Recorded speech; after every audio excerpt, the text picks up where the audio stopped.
Hello dear student, today we start exercise 9.6 question number 6. Dear student देखिए question number 6 आपसे क्या कह रहा है x dy by dx plus 2y equals to x square log x. देखिए x की degree highest degree x की कितनी है 2 है, यानी x की डिग्री 1 नहीं है, x की जो हाईएस्ट डिग्री है वो 2 है और जबकि y की डिग्री केवल क्या है 1 है, यानी इसमें डिपेंडेंट वेरिएबल कौन है y. तो ये किसके लिए सॉल्व होगा y के लिए सॉल्व होगा. आपने सबसे पहले बस यही इसमें देखना है क्योंकि ये linear differential equation of first order हम यही एक्सरसाइज पढ़ रहे हैं तो हमको इसमें पता होना चाहिए. देखिए y की डिग्री आपको 1 दिख रही है, यानी ये किसके लिए सॉल्व होगा y के लिए सॉल्व होगा. लेकिन उसके लिए भी एक शर्त थी dy by dx हो चाहे dx upon dy हो, उसका जो कोएफिशिएंट है वो 1 होना चाहिए. तो यहाँ पर इसका कोएफिशिएंट क्या है x. तो सबसे पहले हम क्या करेंगे divide by x in both side. हम x से डिवाइड करेंगे दोनों साइड.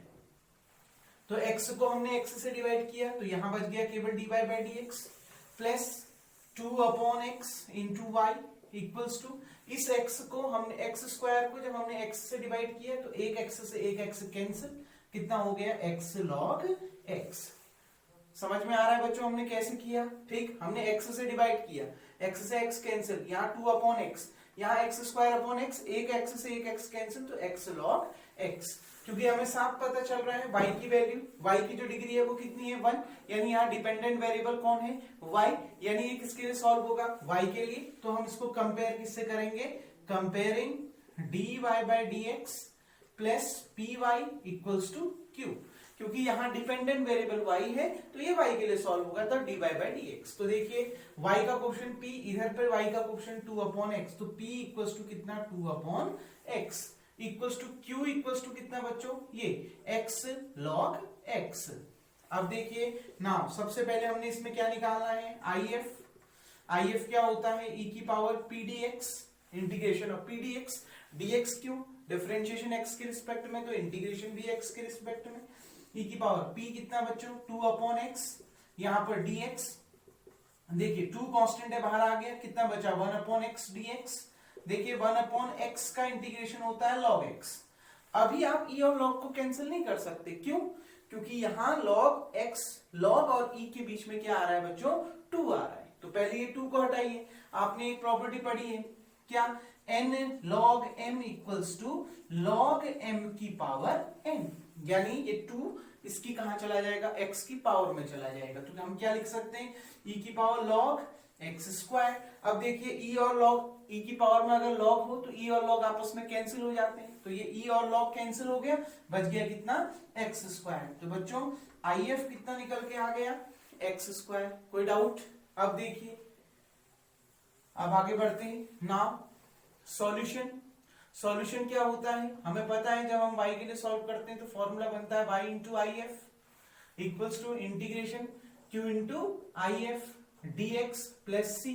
dx क्यों, क्योंकि डिफरेंशिएशन भी x के रिस्पेक्ट में तो इंटीग्रेशन भी x के रिस्पेक्ट में. तो y इंटू if, देखिए if कितना आया x square equals to integration q कितना आया बच्चों, q आया x log x plus sorry into कितना if कितना है बच्चों, if हमारा आया x स्क्वायर तो into x square dx plus constant c. तो y into X square equals to integration x into X square कितना x cube log x dx plus constant c. ध्यान दीजिए इसमें इंटीग्रेशन बाय पार्ट का formula लगेगा क्योंकि दो फंक्शन हैं और दोनों मल्टीप्लाई में है जिसका आपने इंटीग्रेशन फाइंड करना है. तो किसको फर्स्ट माने और किसको सेकंड. मैंने आपको रूल समझाया था, अगर दोनों फंक्शन का इंटीग्रेशन मालूम हो तो x की पावर n के फॉर्म में जो होता है उसको हम फर्स्ट फंक्शन मानते हैं. लेकिन यहां हमें अभी log x का इंटीग्रेशन मालूम नहीं है. क्या आपको log x का एग्जैक्ट इंटीग्रेशन मालूम होता है, 1 अपॉन x का मालूम होता है कि log x है. log x का क्या है अभी हमें मालूम नहीं, तो हम log x का इंटीग्रेशन हमें नहीं मालूम, तो हम log x को कैसा फंक्शन मानेंगे फर्स्ट और इसको हम कैसा मानेंगे सेकंड. रूल क्या कहता है, अगर दो फंक्शन जिसके आपको इंटीग्रेशन मालूम है तो x की पावर n के फॉर्म में जो होगा उसको फर्स्ट फंक्शन मानेंगे. अगर दो फंक्शन जो मल्टीप्लाई में है जिसका आपको इंटीग्रेशन नहीं मालूम उसको हमेशा फर्स्ट फंक्शन मानेंगे. तो इसका इंटीग्रेशन हमें नहीं मालूम है तो हम इसको फर्स्ट मानेंगे और इसको हम क्या मानेंगे सेकंड फंक्शन मानेंगे. तो लगा दीजिए formula y into X square equals to, देखिए first function log x integration of second function x cube dx minus whole integration, यहीं से स्टार्ट करिए log x का डिफरेंशिएशन, जो ये फर्स्ट है इसका differentiation d by D x of log x, इसको एज इट इज उतार दो सेकंड वाले को x क्यूब dx, ठीक, और बाहर से क्या आ जाएगा dx, ये बाहर वाला dx किसका है, इस होल इंटीग्रेशन का। बहुत सिंपल सा formula, first function integration of second function, differentiation में प्लस होता था, इंटीग्रेशन में माइनस होता है, होल इंटीग्रेशन लगा के यहीं से स्टार्ट करिए, इस log x का डिफरेंशिएशन, इसको एज इट इज उतार देना है और बाहर से dx आ जाएगा। तो सॉल्व करिए बच्चों, देखिए y into X square equals to log x, x cube का इंटीग्रेशन होता है x की power 4/4 minus whole integration log x का जो डिफरेंशिएशन होता है 1/x, फिर x क्यूब का इंटीग्रेशन होता है x की पावर 4/4, पता है आपको x की पावर इनका इंटीग्रेशन क्या होता है, वेरिएबल की पावर में 1 ऐड हो जाता है और उतना ही अपॉन में भी आ जाता है, तो यहाँ वेरिएबल की पावर 3 है, 3 में 1 ऐड कर दो 4, इतना ही अपॉन में भी आ जाएगा 4, क्लियर। अब बाहर से क्या dx प्लस कांस्टेंट कितना c, देखिए y into X square log x into X की पावर 4/4 माइनस, देखिए एक x से एक x क्या हो गया कैंसिल, ये 1/4 कांस्टेंट है बाहर आ गया, बच गया कितना, एक x से एक x कैंसिल, तो बच गया x cube dx plus constant c, 1/4 constant है बाहर आ गया, x से एक x कैंसिल हो गया, x cube dx plus constant c, y into X square equals to log x into X की पावर 4/4 माइनस 1/4, फिर एक्स क्यूब का इंटीग्रेशन एक्स की पावर 4/4 प्लस कांस्टेंट कितना c। अब मैं यहां से इस एक्स स्क्वायर को हटाते हैं, ये यहां मल्टीप्लाई में, उधर जाके डिवाइड में, तो y इक्वल्स टू, देखिए एक्स स्क्वायर से ये 2 बार कैंसिल, ये एक्स की पावर 4 है और ये x की पावर 2 है, तो x की पावर 2 और x की पावर 4 2 बार कैंसिल, तो यहाँ कितना बच गया x की पावर 2, समझ में आ रही बात।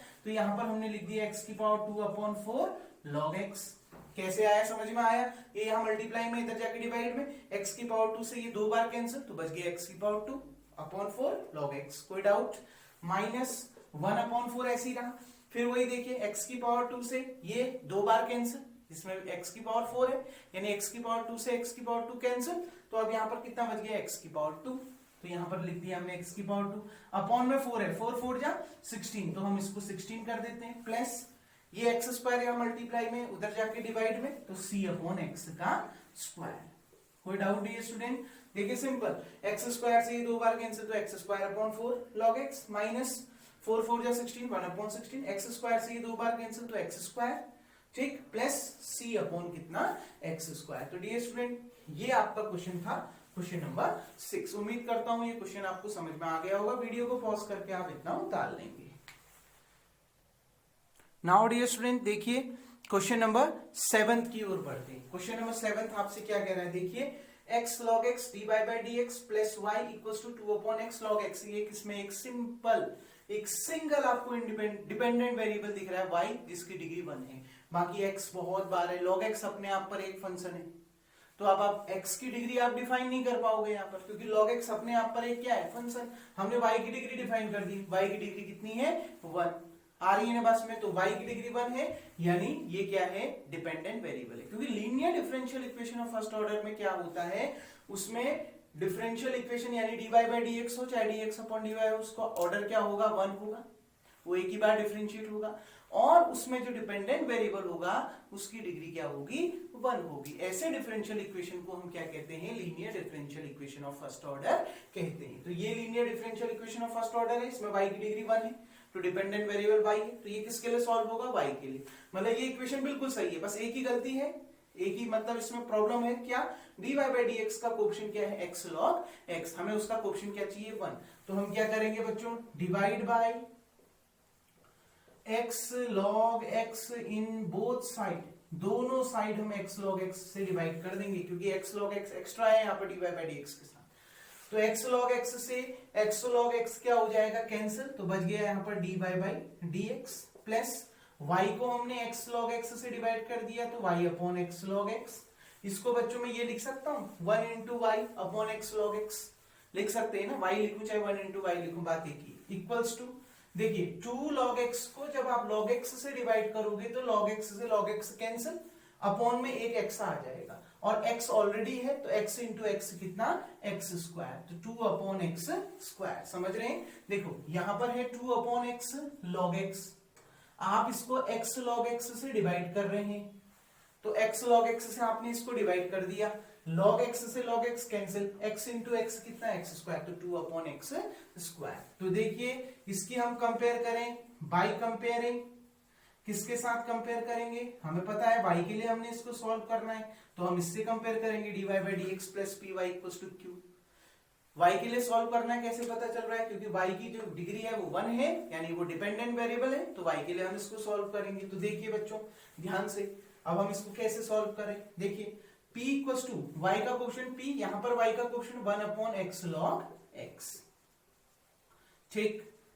q इक्वल्स टू कितना, ये इक्वल टू वाला पोर्शन q होता है 2 अपॉन एक्स स्क्वायर, ये q कांस्टेंट भी हो सकता है और x का फंक्शन भी हो सकता है, p भी कांस्टेंट भी हो सकता है और x का फंक्शन भी हो सकता है। जब standard form dy by dx plus P Y equals to q हो तब p और q x के फंक्शन भी हो सकते हैं और कांस्टेंट भी हो सकते हैं, ध्यान रखिएगा। तो देखिए बच्चों नाउ if निकालते हैं, if है e की पावर p dx, यही होता है। dx क्यों कर रहा हूं, क्योंकि देखो डिफरेंशिएशन x के रिस्पेक्ट में है तो इंटीग्रेशन भी x के रिस्पेक्ट में। p कितना दे रखा है 1 अपॉन एक्स log x और यहां पर क्या आ गया dx। क्लियर? देखिए हम इसको कैसे डिफरेंशिएट करें, अगर मैं log x को t मानूं तो 1 अपॉन एक्स dx क्या हो जाता है dt, तो सब्स्टिट्यूशन मेथड से log x को t मानते हैं तो log x का differentiation after differentiation 1 upon x log x का 1 अपॉन एक्स, x का dx और t का कितना dt। तो if कितना आ गया बच्चों, e की power integration 1 upon X dx की जगह में आ गया dt अपॉन log x की जगह में आ गया t। समझ रहे हैं? देखो ध्यान से, 1 अपॉन एक्स dx की जगह में dt और अपॉन में log x है तो log x की जगह में t, और dt अपॉन t कितना होता है इसका इंटीग्रेशन log t। और आपको पता है e और log आपस में क्या हो जाते हैं कैंसिल, अगर e की पावर में log हो तो वो आपस में क्या हो जाते हैं कैंसिल, तो e की पावर में log है, ये कैंसिल हो गया, तो देखिए कैंसिल होके कितना आ जाएगा आपका t, और t आपको कितना दे रखा है बच्चों, t आपको दे रखा है log x, तो if कितना निकल के आ गया log x निकल के आ गया। क्लियर? if कितना निकल के आ गया बच्चों, log x निकल के आ गया। नाउ अब हम इसके सॉल्यूशन की ओर बढ़ते हैं। देखिए इसका सॉल्यूशन क्या होगा बच्चों, ध्यान से देखिए। नाउ सॉल्यूशन क्योंकि हम इसको y के लिए सॉल्व करेंगे तो y into if equals to integration q into if, क्योंकि डिफरेंशिएशन x के रिस्पेक्ट में हुआ है तो इंटीग्रेशन भी किसके रिस्पेक्ट में होगा, x के रिस्पेक्ट में। तो देखिए y इंटू if कितना है बच्चों log x, तो log x हो गया इक्वल्स टू, अब देखिए q कितना है बच्चों 2 अपॉन एक्स स्क्वायर, तो ठीक हो गया 2 अपॉन एक्स स्क्वायर, if कितना log x फिर dx प्लस कांस्टेंट c। कोई डाउट? अब आप इसको दो तरीके से कर सकते हैं, इंटीग्रेशन बाय पार्ट और सब्स्टिट्यूशन से कैसे, log x अपॉन एक्स और 1 अपॉन एक्स बाहर ले लिया, 1 अपॉन एक्स और log x upon x, log x को t मानिए तो 1 upon X dx equal to dt, उसके बाद भी इंटीग्रेशन बाय पार्ट लगाना पड़ेगा जो लेंथी हो जाएगा, तो हम डायरेक्ट इसमें क्या लगाते हैं इंटीग्रेशन बाय पार्ट। देखिए कैसे सॉल्व करें, y इंटू log x, पहले तो 2 कांस्टेंट है, कहां आ गया बाहर, अब यहां पर 1 अपॉन एक्स स्क्वायर और यहां पर log x और dx प्लस कांस्टेंट c, फिर वही बात, इंटीग्रेशन हमें दोनों का मालूम है, ठीक हो गया ना, इंटीग्रेशन हमें दोनों का मालूम है, लेकिन सॉरी इंटीग्रेशन हमें log x का मालूम नहीं है, सॉरी इन दोनों में से इंटीग्रेशन हमें log x का मालूम नहीं है, 1 अपॉन एक्स स्क्वायर का तो मालूम है लेकिन log x का इंटीग्रेशन मालूम नहीं है, सॉरी ठीक है, log x का इंटीग्रेशन मालूम है, तो जिसका इंटीग्रेशन मालूम नहीं होता उसको हम क्या मानते हैं फर्स्ट फंक्शन, तो हम इसको फर्स्ट मानेंगे और इसको क्या मानेंगे बच्चों सेकंड। क्लियर? क्योंकि 1 अपॉन एक्स स्क्वायर का इंटीग्रेशन निकाल सकते हैं लेकिन log x का इंटीग्रेशन टफ पड़ेगा, ठीक है निकलेगा, लेकिन डायरेक्ट फॉर्मूला हमें इसका मालूम नहीं होता है, तो इसलिए जो है log x को फर्स्ट फंक्शन और इसको कैसा फंक्शन सेकंड फंक्शन माना जाता है। तो y into log x equals to 2, bracket लगा देते हैं, ब्रैकेट इसलिए लगाया क्योंकि 2 अंदर जब प्रोडक्ट वाला रूल लगेगा तो दोनों के साथ जाएगा क्योंकि बीच में माइनस का साइन होता है, ठीक है। तो देखिए first function log x integration of second function X square ऊपर गया तो एक्स की power -2 dx minus whole integration इसका differentiation d by D x of log X, और ये वाला एज इट इज उतर जाएगा x की पावर -2 dx, ठीक है, और बाहर से क्या आ जाएगा बच्चों, dx आ जाएगा। कोई प्रॉब्लम इसमें, प्लस कांस्टेंट c, ठीक है। यहां पर दिक्कत मत करिएगा, मैंने देखिए log x का डिफरेंशिएशन कर दिया और इसको एज इट इज उतार दिया, जगह कम है इसलिए आपको जरा सा आगे उतार दिया, ठीक है। अगर दिक्कत हो रही है समझ जाना, बस log x का डिफरेंशिएशन इसको एज इट इज उतार दिया यहाँ पर, ठीक है। अब इसको सॉल्व करते हैं, y into log x equals to 2 log x। देखिए इंटीग्रेशन ऑफ x की पावर n का क्या होता है, वेरिएबल की पावर में 1 हो जाता है, 1 ऐड हो जाता है, और जितना वेरिएबल की पावर होगी उतना ही अपॉन में भी आ जाएगा। तो देखिए x की पावर -2 + 1 अपॉन में भी कितना आ गया, -2 + 1, clear. Minus whole integration d by D x of log x कितना बच्चों, 1/x, और x की पावर -2 का x की पावर -2 + 1 अपॉन में भी -2 + 1, ये dx एज इट इज उतर जाएगा, प्लस कितना c, ठीक है। अब देखिए y into log x equals to 2 log x, देखो x की पावर -2 + 1 कितना आ गया, x की पावर -1, यहां समझिए, और अपॉन में भी कितना आ गया, -1, यानी मैं इसको ये लिख सकता हूं ना -1/x।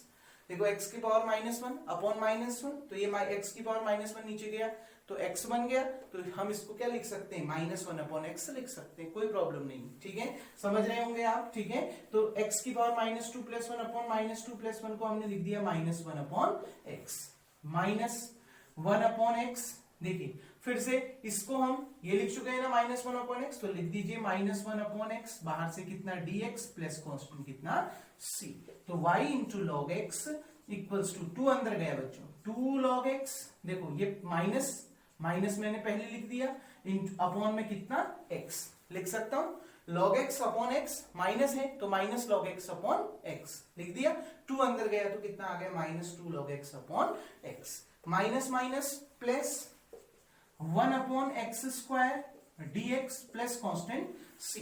अब भी मैंने 1/x² का इंटीग्रेशन निकाल रखा है, 1/x² का इंटीग्रेशन तो आया -1/x, आया कि नहीं आया, तो 1/x² का इंटीग्रेशन कितना आ गया, -1/x। भाई ये -1/x किसका इंटीग्रेशन है, x की पावर -2 का, x की पावर -2 क्या है, 1/x², तो 1/x² का इंटीग्रेशन हुआ ना -1/x, तो लिख दीजिए सीधे। तो देखिए y log x equals to -2 log x upon x, तो 1/x² का इंटीग्रेशन -1/x, तो प्लस इंटू माइनस कितना, -1/x प्लस कांस्टेंट c। आप चाहें तो और सॉल्व कर सकते हैं, log x को इधर ले जाके और सॉल्व भी ये हो सकता है, क्लियर डियर स्टूडेंट। देखिए यहां तक सब सही है, log x को t माना, 1/x dx dt मिल गया, बिल्कुल सही बना दिया, और e की पावर log t, e और log आपस में कैंसिल हो गए, बच गया t, और t आपने माना था log x, तो आ गया log x। सॉल्यूशन फॉर्मूला आपको मालूम है, फर्स्ट फंक्शन किसको मालूम मानना है आपको पता है, क्योंकि दोनों फंक्शन में से आपको दोनों का इंटीग्रेशन नहीं मालूम, ठीक हो गया ना। आपको 1/x² का मालूम है लेकिन log x का नहीं मालूम, तो जिसका इंटीग्रेशन आपको मालूम नहीं होता उसको फर्स्ट फंक्शन मानते हैं। बचा सेकंड फंक्शन, x की पावर -2 का इंटीग्रेशन आया -1/x, log x का डिफरेंशिएशन आया 1/x। इस देखो ये हमारा -1/x आया था तो इसको हमने एज इट इज उतार दिया, ठीक है। तो माइनस माइनस प्लस, तो 1/x², अब भी 1/x² का निकाला है -1/x, बस यही आपका क्या है, आंसर है। क्लियर डियर स्टूडेंट, उम्मीद करता हूं ये क्वेश्चन आपको समझ में आ गया होगा, वीडियो को पॉज करके आप इतना उतार लेंगे। नाउ डियर स्टूडेंट देखिए अब हम बढ़ते हैं 8th क्वेश्चन की ओर। देखो अब आए वो क्वेश्चन जिसमें आपने समझना पड़ेगा डिपेंडेंट और इंडिपेंडेंट वेरिएबल को, क्योंकि अभी तक तो क्वेश्चन dy/dx के फॉर्म में गिवन थे तो अभी दिक्कत नहीं थी। अब ऐसे क्वेश्चनों में आप dx/dy बनाओगे या dy/dx बनाओगे, वो आपको पता चलेगा डिपेंडेंट वेरिएबल कौन है। क्या इसमें x डिपेंडेंट वेरिएबल है, नहीं हो सकता, cot x अपने आप पर एक फंक्शन है, भले यहाँ पर x की डिग्री 1 है उसको मत देखो, ये cot x आ गया ना, यहाँ पर ये 1 + x² आ गया ना, x की डिग्री 2 भी तो आ गई आरी पास में, और यहाँ cot x भी तो आ गया, तो इसकी डिग्री आप नहीं निकाल पाओगे इस cot x की, ठीक है, क्योंकि ये अपने आप पर एक पूरा एक फंक्शन है, इनफाइनाइट सीरीज है, तो ये अपने आप पर एक पूरा फंक्शन है। तो यहाँ पर जिसकी डिग्री 1 आई वो क्या है, y की डिग्री 1, y सिंगल वेरिएबल भी दे रखा है यहाँ पर, एक्स तो बहुत सारे हैं, वाई सिंगल है और जिसकी डिग्री कितनी है 1, यानी यहाँ डिपेंडेंट वेरिएबल कौन है वाई। पहचान पा रहे हैं, कॉट एक्स तो अपने आप पर एक फंक्शन है, इसने पूरा मामला खराब कर दिया। दूसरा मामला इसने बिगाड़ दिया, भले ही एक्स की डिग्री यहाँ 1 है लेकिन इसने बिगाड़ दिया ना मामला, ठीक है। और इसने भी बिगाड़ दिया क्योंकि ये तो अपने आप पर एक पूरा फंक्शन है, इसमें आप कैसे एक्स की डिग्री निकालोगे। आ रही है बात समझ में? तो यहाँ पर y की डिग्री 1 है, यानी डिपेंडेंट वेरिएबल कौन है y। इसके लिए हम इसको किसके लिए सॉल्व करेंगे, y के लिए सॉल्व करेंगे, यानी हम क्या बनाएंगे dy बाई dx। तो हमने इस इक्वेशन को dy बाई dx में बदलना है, हमें पता चल गया, ठीक है, क्योंकि y की डिग्री 1 है। तो देखिए बदलते हैं, 1 प्लस एक्स स्क्वायर dy, ये प्लस उधर गया minus, cot x dx minus 2xy dx। अगर आपके मन में ये क्वेश्चन आ रहा है कि इसको हम होमोजीनियस से भी बना सकते हैं तो बिल्कुल गलत है, क्योंकि होमोजीनियस क्या होता है, सिंपल ट्रिक, x की जगह में लैम्डा x रख दीजिए, y की जगह में लैम्डा y रख दीजिए। अगर लैम्डा कैंसिल हो गया, कुछ भी, ये फंक्शन यही बचा, यही बना फंक्शन, लैम्डा की पावर 0 आ गई, यानी लैम्डा जितना भी था सब कैंसिल हो गया, इसका मतलब है वो होमोजीनियस डिफरेंशियल इक्वेशन है। आप इसमें देख लीजिए, यहां लैम्डा फंस जाएगा, कॉट लैम्डा एक्स आ रही है बस में, x की जगह में लैम्डा x रखोगे, कॉट लैम्डा x जो कैंसिल नहीं होगा, और फंक्शन भी बदल जाएगा, फिर फंक्शन ये नहीं रहेगा, फंक्शन बदल जाएगा। आ रही है बात समझ? इसलिए ये homogeneous function homogeneous differential equation नहीं है। क्लियर? तो हम इसको लीनियर डिफरेंशियल इक्वेशन से ही बनाएंगे, ठीक हो गया। और फर्स्ट ऑर्डर तो देखिए साफ साफ दिख रहा है, इन दोनों में से dx कॉमन आ गया, 1 plus x square dy equals to dx common, बचा कितना cot x माइनस कितना 2xy। तो dy बाई dx बनाना है। क्यों बनाना है dy बाई dx? क्योंकि y डिपेंडेंट वेरिएबल है। कैसे पता चला? क्योंकि y की डिग्री 1 है। आ रही है बात समझ में? तो ये इसके अपॉन में dy बाई dx, और ये 1 प्लस एक्स स्क्वायर यहाँ मल्टीप्लाई में है, इधर आके डिवाइड में, यानी ये इसके अपॉन में, ठीक। तो कितना आ गया cot x minus 2xy upon 1 plus x square. अब आप सोच रहे होंगे dy by dx plus py equal to q के फॉर्म में कहाँ आया? बच्चों ये 1 प्लस एक्स स्क्वायर को cot x के अपॉन में अलग और इसके अपॉन में अलग लिख सकते हैं, लिख दीजिए dy by dx equals to cot x upon 1 plus x square minus 2xy upon 1 plus x square, लिख सकते हैं ना। तो हमने लिख दिया। अब ये माइनस इधर आके प्लस, तो dy by dx plus 2x upon 1 plus x square into Y equals to कितना cot x upon 1 plus x square. जो जितना कॉम्प्लिकेटेड लगता है वो उतना इजी होता है बनाने में। अब इसको सॉल्व करिए, कंपेयर करा किससे? हमने इसकी कंपेयर करी बच्चों किस इक्वेशन से? dy by dx plus py equals to q। p की वैल्यू हमें मिली 2x upon 1 plus x square, q की वैल्यू हमें मिली cot x upon 1 plus x square. Clear? Now if हमें मिलेगा e की पावर p dx, क्योंकि डिफरेंशिएशन x के रिस्पेक्ट में, तो इंटीग्रेशन भी x के रिस्पेक्ट में, 2x upon 1 plus x square और यहां पर dx। बच्चों मैं इसको यहां पर शॉर्ट कर दे रहा हूं क्योंकि सब्स्टिट्यूशन से बनेगा। 1 प्लस एक्स स्क्वायर को t मानोगे तो 2x dx क्या हो जाएगा dt, यानी ऊपर dt अपॉन में t, dt अपॉन t कितना log t, और e की पावर में log है तो e और log कैंसिल, बच गया कितना t, और t आपने किसको माना था 1 प्लस एक्स स्क्वायर को, तो if कितना आ जाएगा 1 प्लस एक्स स्क्वायर। देखिए यहां पर मैंने शॉर्ट कर दिया है, 1 प्लस एक्स स्क्वायर को t मानोगे, क्योंकि बता चुका हूं सब्स्टिट्यूशन मेथड से कैसे इंटीग्रेशन करते हैं। t मानोगे, एक्स स्क्वायर का डिफरेंशिएशन 2x, फिर x का dx और इक्वल्स टू t का कितना dt, तो 2x dx बराबर dt आ गया, अपॉन में कितना t, dt upon t log t, e की पावर log t, e और log कैंसिल, बच गया t, t कितना माना था 1 प्लस एक्स स्क्वायर, तो आ गया 1 plus x square. Now solution, solution देखिए y into I F equals to integration q into I F, क्योंकि डिफरेंशिएशन x के रिस्पेक्ट में है तो इंटीग्रेशन भी x के रिस्पेक्ट में। आई एफ कितना है बच्चों 1 plus x square equals to q कितना है cot x upon 1 plus x square, ठीक। और आई एफ कितना है 1 प्लस एक्स स्क्वायर dx plus constant c, 1 plus x square से 1 plus x square cancel, y into 1 plus x square equals to integration cot x dx plus c। आपको मालूम होना चाहिए इंटीग्रेशन ऑफ 10x होता है कितना, माइनस log cos x या फिर log sec x। कैसे? cot x को आप cos x upon sin x मान सकते हैं, साइन एक्स को टी मानो, ऊपर वाला माइनस डी टी मिल जाएगा, T T upon T log T, यानी माइनस लॉग टी, टी की जगह में कॉस एक्स तो माइनस लॉग कॉस एक्स, या फिर ये, इसको मैंने बहुत इजीली बताया, ये मैंने आपको समझा भी रखा है। तो tan x का इंटीग्रेशन हमें मालूम है। ऐसे ही cot x का भी इंटीग्रेशन होता है, और cot x का इंटीग्रेशन होता है log sin x या फिर माइनस log cosec x। कैसे निकालेंगे?